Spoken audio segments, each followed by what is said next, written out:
Fala, meus amigos leitores, atendendo a pedido do Luiz Gustavo, o ego é seu inimigo, do Ryan Holiday. E já que eu vou falar do Ryan, vamos meter a trinca, né? Ele cita um pouco do obstáculo ao seu caminho. Eu já comprei logo o Chamado da Coragem, que é justamente para falar dos três que a gente é assim. A gente fala de um, já fala de todos os livros do cara, que é para ficar bom. Tem outros livros dele, mas a minha coleção tem esses três, eu vou falar dos que eu tenho, depois a gente compra mais. Tem muitos livros aqui atrás pra gente ler ainda. Para quem me pergunta qual porcentagem que eu já li, vai ter que ficar na curiosidade. 60%, estamos chegando lá. Esse livro foi lançado em 2017 pela editora Intrínseca. Aqui no Brasil a minha edição também é de 2017, são divididas em 3 partes, 270 páginas. Eu vou explicar as 3 partes, que fica muito mais tranquilo do que eu falar de cada capítulo individualmente, e cada livro a gente adota uma métrica de trazer o resumo, já que é um desenvolvimento pessoal falando do ego, então vai ser muito mais fácil falar nas 3 partes aqui, objetivando o que o autor quis transmitir pra gente. Ele inicia com um doloroso diálogo, onde ele fala um pouco sobre o fracasso e os casos de fracasso que ele teve na vida dele. É um pouco da autobiografia dele, justamente ele falando que trabalhava tanto, que a futura esposa dele foi embora justamente porque ele não ficava em casa, muito menos dava atenção para ela. E é um problema justamente porque ele trabalhava demais. Ele disse que explica um pouco isso sobre aqui, porque aqui ele aprendeu como superar desafios, a adversidade e se tornar mais virtuoso. Eu já vi isso, hein? Rapaz, mas esse livro aqui tá em todos. Todos os livros que eu trago, alguém cita alguma página dele. E aqui ele vai estar a cênica 2 vezes e ainda traz as referências. Eu gosto dos livros que traz as referências. Esse aqui traz lá no finalzinho. Prefiro no rodapé. Estou lendo, já traz a referência, já traz o artigo, já traz o livro do qual ele citou. Mas não tem problema, eu fui lá no final, vi os livros que ele trouxe, por isso que tem bastante referência aqui hoje, dos livros que ele trouxe e dos livros que eu estou trazendo também para acrescentar referências no que ele está falando. Muita coisa do que ele fala vem de outros livros, às vezes o cara não leu, mas eu li. E muitas vezes eu não li e ele leu. É muito bom ter a chave para poder abrir o conhecimento do livro. Ele traz essas referências e os livros que ele deu de referência, a maioria eu já li, por isso que fica muito mais fácil entender. Para concluir essa parte do caminho doloroso, ele vai dizer que ele usou do estoicismo para poder concluir esse conhecimento do ego, está aí porque ele está trazendo um pouco da referência de Sêneca. Na introdução, ele vai trazer a definição do ego, ele vai dizer justamente que é uma crença doentia na sua própria importância. Bom, a gente entende mais ou menos isso, a gente trouxe outros livros falando sobre o ego aqui, principalmente a Psicologia Revolucionária, do Samael, mas tem outros livros falando um pouco mais de ego voltado para uma parte espiritual, fica mais bonito assim, que é igual do Samael, e tem essas partes mais psicológicas aqui voltadas do ego, por isso que eu trouxe os livros mais voltados nessa parte psicológica e de desenvolvimento pessoal, que é o que ele está trazendo aqui. Inclusive ele vai dar exemplos do Greene, e aí o Greene, para quem não conhece, o Greene é do 48 Leis do Poder. Como ele não citou o livro que ele trouxe do Greene, e muito menos trouxe a referência, eu acredito que pelo contexto ele vai falar do Maestria, porque ele vai falar justamente que eliminar ego é você entender de uma realidade sólida a tua humildade. A realidade é você botar o pé no chão e entender o momento em que você está vivendo, quem você é, o que você faz. É um pouco mais complexo você entender um pouco disso, mas à medida que a gente vai evoluindo no livro, que eu vou explicando com detalhes cada parte. Mas o que ele quer dizer é que entender a realidade que você está vivendo, o momento que você está vivendo hoje, é poder encontrar justamente onde o ego está agindo. E quando você encontra essa humildade sólida, é quando você entende que você abdicou do ego. Essa é a definição que ele diz que vai usar aqui nesse livro para trazer as 3 partes. As 3 partes é aspiração, sucesso e fracasso. Então a gente entende que essa aspiração é justamente aspirar a algo, você desejar e almejar algo, no caso pode ser o sucesso, e o fracasso é justamente quando você não alcança ou relativamente, que é o que a gente vai deixar claro aqui, nem sempre o fracasso é a ausência do sucesso, às vezes você pode ter um sucesso justamente no fracasso. Na parte da aspiração ele vai trazer Hamlet, cada parte aqui, ele conta uma história para contextualizar o que ele vai explicar depois. Algumas dessas contextualizações eu não vou trazer, senão o vídeo vai ficar extremamente longo, são 270 páginas, não consigo trazer todos os exemplos, mas eu vou exemplificar justamente trazendo os livros, para você que já leu, você vai saber esse contexto que ele está trazendo, e Hamlet é um dos mais famosos dele, onde ele vai dizer sobre o julgamento do nós, do ego. Quando você faz um bom julgamento de si, um julgamento de juízo, de moral, você vai entender justamente o bom senso entre o equilíbrio entre as duas partes. Essa referência é minha, o julgamento de bom senso, de juízo, Joaquim Manuel Macedo, Maneira Mágica. Tem vídeo aqui no canal, um livro muito bom, inclusive está bastante acessado esse livro, porque são livros da cultura brasileira que agregam valor. Você buscando desenvolvimento pessoal nos Estados Unidos e está aqui. Joaquim Manuel Macedo trouxe magistralmente esse livro aqui, explicando pra gente justamente essa questão do bom senso, do juízo, do nós, do ego e de si.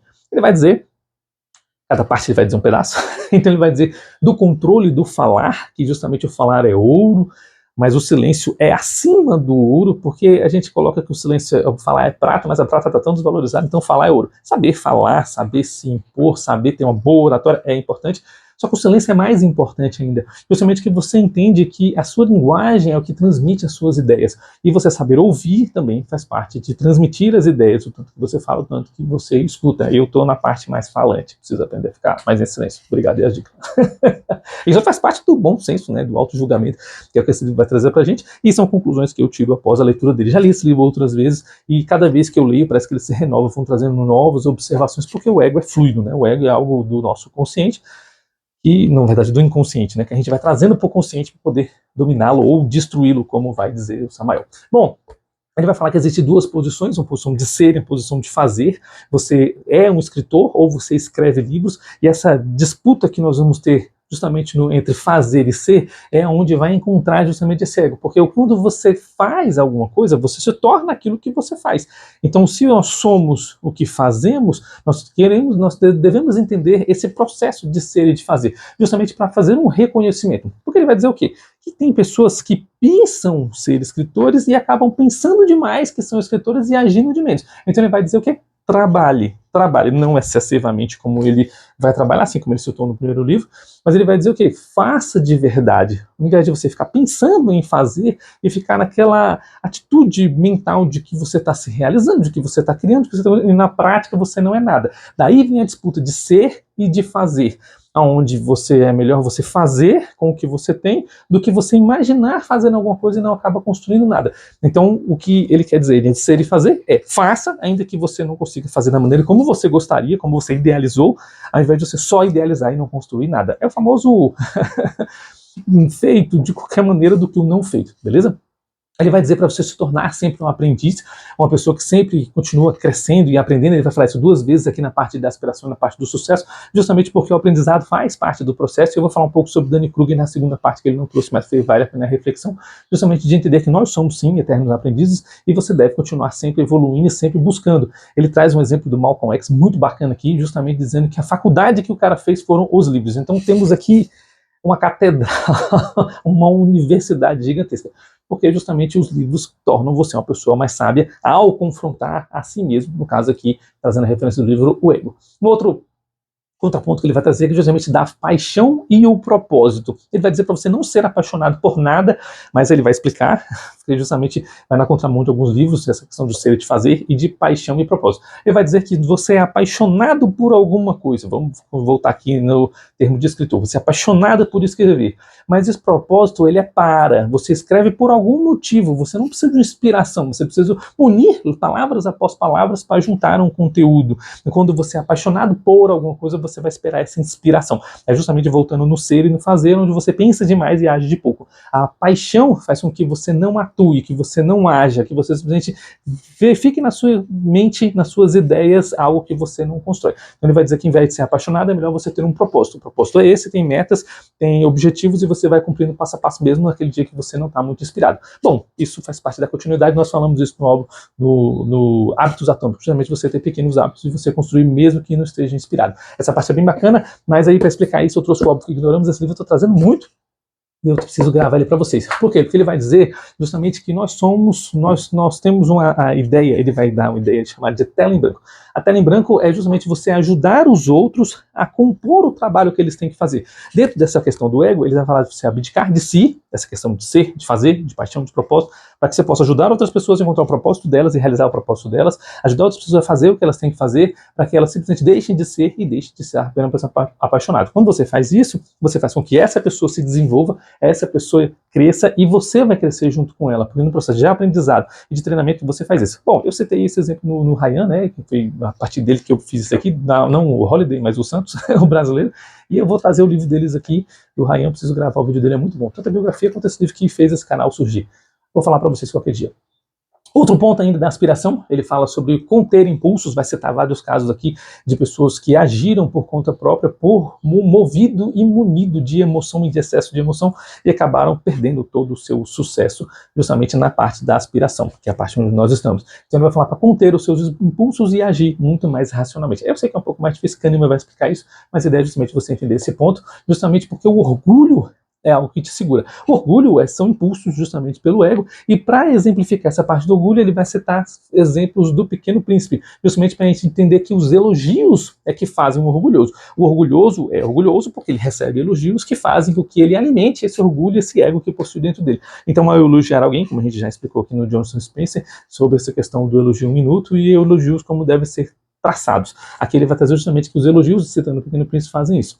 Ele vai dizer, então, que sucessos e falhas fazem parte do processo. Existe um processo justamente onde você acerta e é sucesso, e você falha e essa falha faz parte do processo do sucesso. Você, para aprender a andar, você levantou e caiu, e levantou e caiu, e levantou e caiu, como diz o poderoso Laí Ribeiro. E justamente nesse processo de falhar em aprender a andar, foi que na segunda vez se levantou melhor, e na terceira melhor ainda, e faz parte do sucesso, uma hora você alcança. Ele vai citar na última parte epíteto, dizendo que é impossível você aprender aquilo que você já sabe. Amo o epíteto justamente nessa frase, porque dentro do estoicismo a gente vai entender que o conhecimento que nós temos, ele é válido até um determinado ponto.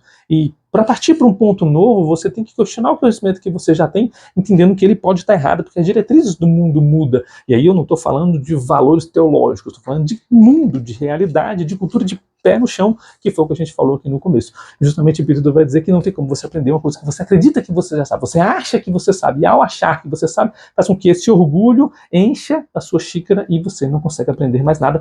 Então, para se esvaziar primeiro do orgulho, para controlar o ego, você precisa entender que você não sabe tudo e tem muito que aprender. Fecha magistralmente a parte da aspiração. Aqui a segunda parte começa falando sobre o sucesso, e ele vai continuar falando que você tem que ser um eterno aprendiz. Mesmo quando você atinge o sucesso, você tem que continuar aprendendo, porque nós não sabemos tudo. E o conceito do Danny Kruger, que eu estou trazendo justamente no conhecimento aqui, agregando valor aqui no livro, é entender que quanto mais você aprende, mais aumenta a ignorância do que você não sabe. Ele vai citar um exemplo aqui de a ilha é o tamanho do conhecimento que você tem, e essa ilha ela vai expandir. A partir do conhecimento expande e você vai ter uma ilha maior, um continente, um país, um estado, enfim. Só que o mar ao redor dela também expande, que é a ignorância. Então, quanto maior a ilha que você está inserido, que é o conhecimento que você possui, maior vai ser o mar, porque você vai entender que você não sabe nada dentro do escopo maior de entender alguma coisa. Eu vou citar daqui a pouco um livro falando sobre isso, justamente falando do espaço e da astrofísica.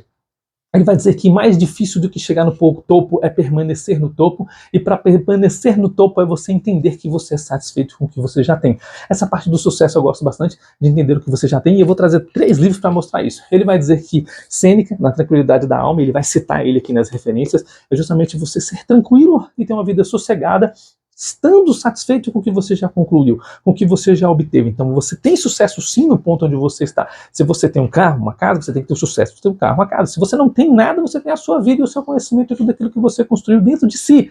E esse é o sucesso. Você está tranquilo e satisfeito com o sucesso que você adquiriu. Porque eu achei engraçado quando ele fala que nós vamos evoluindo à medida que nós vamos aprendendo e estudando e crescendo, e nós temos que estar satisfeitos com isso, porque fazendo um bom trabalho que nós fazemos, deixa o resto com Deus, que Deus vai agir. Fez o seu melhor, o universo vai conspirar para que você atinja o sucesso que você precisa e não o que você quer. Então entender que você já está no sucesso que você precisa é um passo importante para que você possa evoluir. Por isso ele vai citar Moby Dick, de exemplo de pessoas que atingiram um sucesso, mas queriam um sucesso superior ao sucesso que tinham adquirido, e não continuaram evoluindo, crescendo, estudando, para que atingissem um sucesso muito maior, assim como aconteceu aqui nesse livro. Eu não trouxe, mas eu já li, um livro maravilhoso, justamente porque o protagonista falece atrás de um sucesso maior ao que ele já tinha adquirido. É bem interessante essa história, e a referência que eu trago sobre esse assunto é assistir o Arte de Ligar, porque quando você liga o botãozinho, é quando as coisas acontecem. Mas o que ele quer dizer aqui? Nesse livro, é justamente que você tem que estar satisfeito com a vida que você tem. Nem todo mundo vai ser um popstar, nem todo mundo vai ser um multibilionário, nem todo mundo vai ser CEO de grandes empresas. Então você tem que entender que existe o seu lugar na sociedade. Um prédio precisa de pessoas que limpem as janelas do prédio, e não precisa estar insatisfeito por ser um limpador de janela. Se de repente você não almeja ser um limpador de janela, mas o teu conhecimento, o teu estudo, a tua melhoria chegou nesse ponto, você tem que estar feliz com o que você tem e estudar e almejar algo melhor. De repente você pode ser o gerente dos limpadores de janela, se é isso que você almeja, ou não. Eu conheço pessoas simplesmente que dirigem Uber e estão felizes na vida porque tem tempo livre para estar com a família, buscar o filho na escola, e era isso que ele queria. Eu conheço pessoas que têm um pequeno comérciozinho e estão felizes na vida com aquilo que é tudo aquilo que ele queria. Fala assim, pô, cara, você consegue expandir, você consegue contratar funcionários, você consegue... eu não quero, eu quero paz, eu quero a tranquilidade da alma. Interessante isso, e é bom você observar exatamente esse tipo de coisa, que não é fracasso você aceitar o sucesso que você tem, pelo contrário, faz parte da progressão do sucesso você aceitar aquilo que você tem, para que você possa galgar mais. Para galgar mais, ele vai ensinar sobre delegar. Delegar, eu sempre tenho aqui o John Maxwell, 21 Irrefutáveis Leis da Liderança, onde você vai entender como que você pode delegar seu trabalho para outras pessoas fazerem, porque se você está satisfeito com o que você tem, tranquilo, mas você não pode sobrecarregar-se dos problemas que a sociedade traz para você, você tem que delegar e dividir, e nessa parte da liderança é justamente onde você vai entender que outras pessoas podem fazer o mesmo trabalho que você faz, e se você acha que ninguém consegue fazer o que você faz, tem gente muito melhor que você. Mas eu costumo dizer que se você acha uma pessoa que faz 80% do que você faz, tenha duas, você vai ter 160% do que você mesmo faz, e isso é bom demais.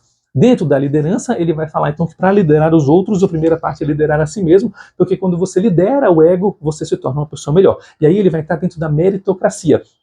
Porque a maioria das pessoas que lideram, eles querem mostrar que eu fiz, eu construí, eu sou o maioral, e isso derruba gigantes. E a gente lembra que nós estamos na etapa do sucesso, e o sucesso para ficar lá em cima é o mais difícil, que eu já citei. Quando você acha que você é insubstituível, você é melhor do que os outros, é aí que você se derruba. Então fica aquele trabalho que o John Maxwell ensina, justamente da gente entender que tá certo, deu certo, funcionou, parabéns à equipe e todos os liderados. Então nós juntos fomos. Deu errado, deu ruim, perdemos, a culpa é minha como líder por ter falhado. Admitir o fracasso e a derrota faz com que você entre em retrospecto para entender onde falhou, se torne uma pessoa melhor. E eu já vou falar um pouco sobre isso daqui a pouco em outros livros, quando eu entrar na parte da derrota. Ele vai trazer uma parte dentro dessa insignificância do mérito, você entender justamente que você não é tudo, onde ele vai trazer astrofísica para a gente, ele vai citar o Neil Gaiman nesse livro, mas ele vai dizer exatamente que o universo é gigantescamente enorme, infinito, e que nós estamos inseridos dentro de um curto período de tempo. Por exemplo, daqui 120 anos, ninguém que está aqui nessa Terra vai viver mais. E 120 anos eu estou sendo bonzinho, hein, porque é capaz de não chegar nem ao 100. É claro que a medicina pode mudar e de repente o ser humano passa a viver 2000 anos. Mas a probabilidade é que daqui 120 anos não existe mais ninguém que está aqui. Então você tem que entender a sua insignificância. Você é apenas um mero espectador, um mero fragmento da eternidade, ou simplesmente da longo fragmento de tempo e de espaço que já existiu. E ele vai trazer exatamente esse entendimento da astrofísica, do tamanho do cosmos, do tamanho que a realidade é, que você acha que é demais, mas na verdade você não é isso tudo, quando você entende a significância. E quando você entende essa insignificância, você tá vendo que o livro vai, eu acho muito legal esses livros assim, que um assunto vai puxando o outro. Você vai entender sobre a sobriedade. Quando você começa a ser entendido de quem você é, sobre essa significância, sobre essa liderança, sobre essa delegação, você vai entender sobre o ser sóbrio e ter os pés no chão, onde ele vai citar Marco Aurélio, exatamente esse livro que ele cita nas referências. É justamente onde Marco Aurélio entendeu essa insignificância que ele tinha e ele passou a se tornar uma pessoa melhor, entendendo que tudo é passageiro e você aceitando o sucesso que você tem. Essa parte é muito legal, mas ele vai citar uma frase que eu vou deixar no short para vocês, dizendo que a multidão, ela sempre torce pelo vira-lata, mas ela sempre vai contra os vencedores. Por que ele está dizendo isso? Além de você delegar, de você construir, de você ajudar os outros a se tornar pessoas melhores, entenda que as coisas vão conspirar contra você, você errou, vem 5 pedras na mão, você acertou, e ainda assim as pessoas vêm com 5 pedras na mão, que quer dizer que você não vai depender de ninguém. Entendendo a sua insignificância, você vai voltar-se para dentro do seu consciente e se tornar uma pessoa melhor em si, para si, com o propósito de si. Isso é egoísmo, faz parte do ego, mas quando você vai derrotando esse ego e se tornando essa pessoa melhor em prol do outro, mesmo que o outro jogue pedras em você, agora ele falando que prefere o vira-lata do que o vencedor, é justamente aí que você vai mostrar essa humildade, humildade essa que ele vai citar agora na parte 3, que é o fracasso. Ele vai dizer que os egoístas, eles não reconhecem as próprias culpas, eles culpam os outros pelo seu insucesso, pela sua derrota. E a gente volta para John Maxwell justamente para entender que quando a gente erra, o erro tem que ser nosso para nós melhorarmos. Porque quando você coloca o erro no outro, você não melhora. Não tem como você dizer para o outro, você está errado, você tem que mudar. Bom, dizer tem, mas não tem como você obrigá-lo a mudar. Ele vai continuar errando. E se esse é o problema dele. Aí a gente vai no Guia no Mochileiro das Galáxias. É pop, né? É o problema de outra pessoa.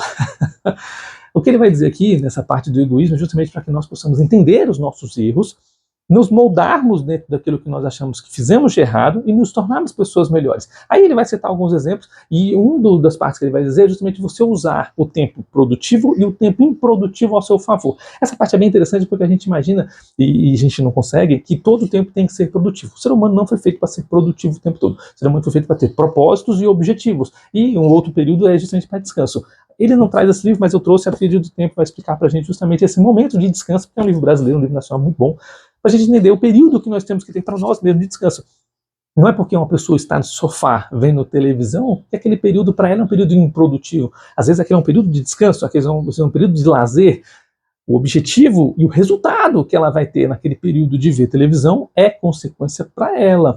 Se passa tempo demais vendo televisão, aí a consequência é para ela. Para você, você pode apenas entender que é um período de descanso, um período de lazer. Por isso que eu trago esse livro para você entender justamente esses momentos da sua carreira e da sua vida. Ele vai dizer então para a gente fazer o melhor que a gente pode fazer, que Deus faz o restante, foi o que eu citei agora há pouco. Justamente aqui é a parte do fracasso. Mesmo que você faça o seu melhor e você fracasse, você fez o melhor nas condições que você tinha, até que você tivesse condições melhores de fazer melhor ainda. Ah, é Mário Sérgio Cortella. Ele só não citou o nome, mas ele citou exatamente Mário Sérgio Cortella. Ou o Mário Sérgio Cortella puxou dele, mas eu acho que o Mário Sérgio Cortella desenvolveu isso sozinho. A ideia, então, é você entender que o sucesso que você tem hoje é fruto do que você está produzindo. Se você consegue produzir mais ou melhor, então você vai almejar um sucesso maior. Mesmo que no começo pareça que você não está saindo do lugar, mas você está num platô onde você está desenvolvendo esse sucesso. E o acúmulo justamente desse bom trabalho é que uma hora expande. Vou te dar um exemplo que eu dei no Hábitos Atômicos. Vou fazer você rico. Vou te dar uma moeda.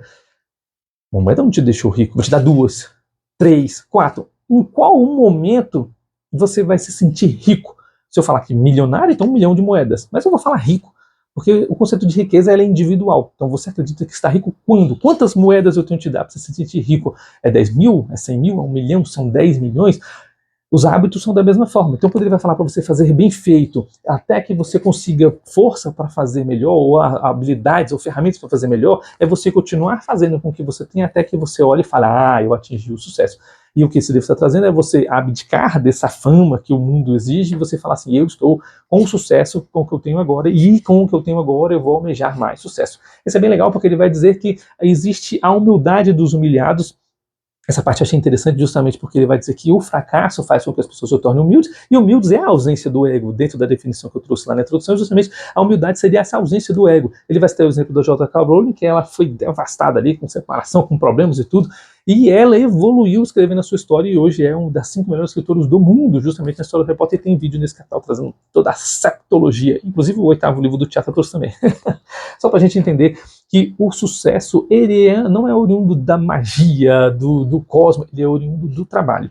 E esse trabalho vem simplesmente de momentos de fracasso. Ele vai dizer para você entender o momento de parar, porque você está errando e não está aprendendo com o seu erro, e você quer crescer, mas você continua errando sem refletir sobre o seu erro. E como exemplo disso, ele trouxe o Steve Jobs. Esse livro é maravilhoso, do Isaac. Ele vai trazer justamente essa visão do Steve Jobs, dos momentos que ele errou, e ele aprendeu com os erros quando ele saiu da Apple e abriu a Pixar, para depois ele voltar para a Apple, ser o grande e poderoso Steve Jobs que ele foi.